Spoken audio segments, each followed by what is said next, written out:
Hurry and habit.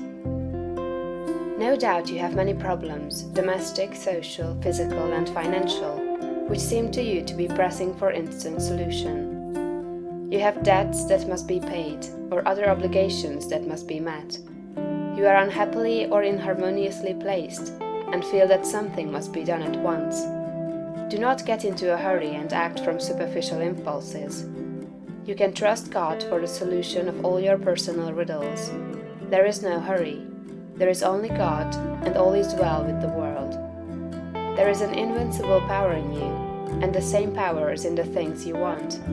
It is bringing them to you, and bringing you to them. This is a thought that you must grasp, and hold continuously that the same intelligence that is in you is in the things you desire.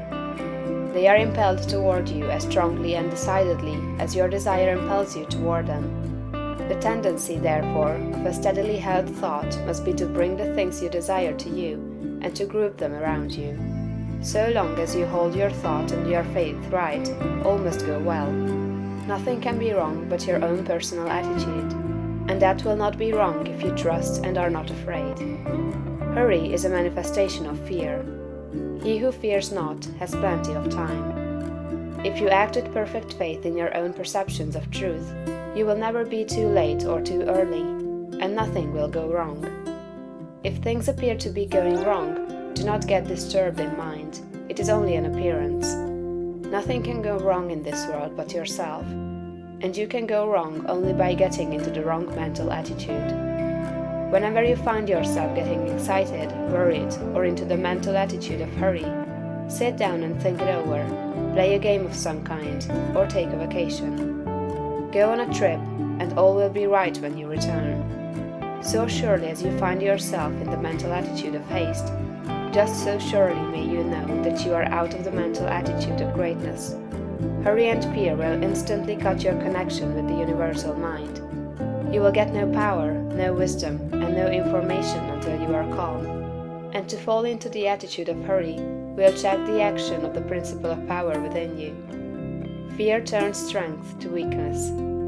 Remember that poise and power are inseparably associated. The calm and balanced mind is the strong and great mind. The hurried and the agitated mind is the weak one.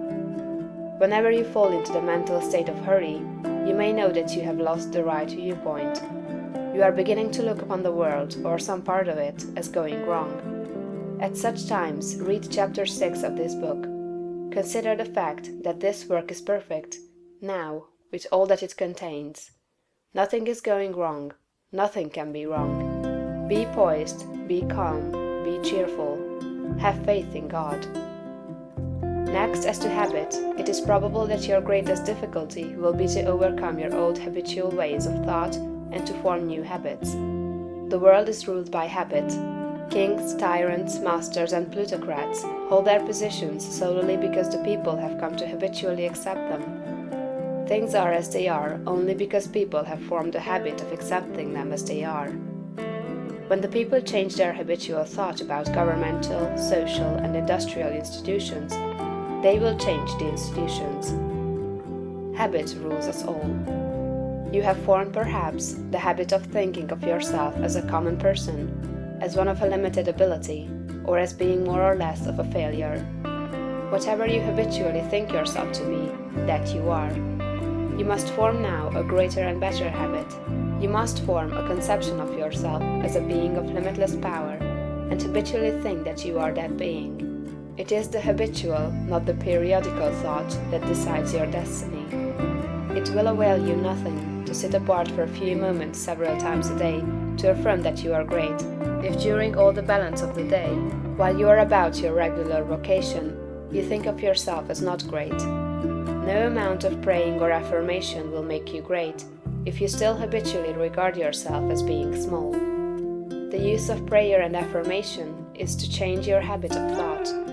Any act, mental or physical, often repeated, becomes a habit. The purpose of mental exercises is to repeat certain thoughts over and over until the thinking of those thoughts becomes constant and habitual. The thoughts we continually repeat become convictions. What you must do is to repeat the new thought of yourself until it is the only way in which you think of yourself. Habitual thought, and not environment or circumstance, has made you what you are. Every person has some central idea or thought form of himself, and by this idea he classifies and arranges all his facts and external relationships. You are classifying your facts either according to the idea that you are a great and strong personality, or according to the idea that you are limited, common, or weak. If the latter is the case, you must change your central idea. Get a new mental picture of yourself. Do not try to become great by repeating mere strings of words or superficial formulas, but repeat over and over the thought of your own power and ability until you classify external facts and decide your place everywhere by this idea. In another chapter will be found an illustrative mental exercise and further directions on this point. End of chapter 12.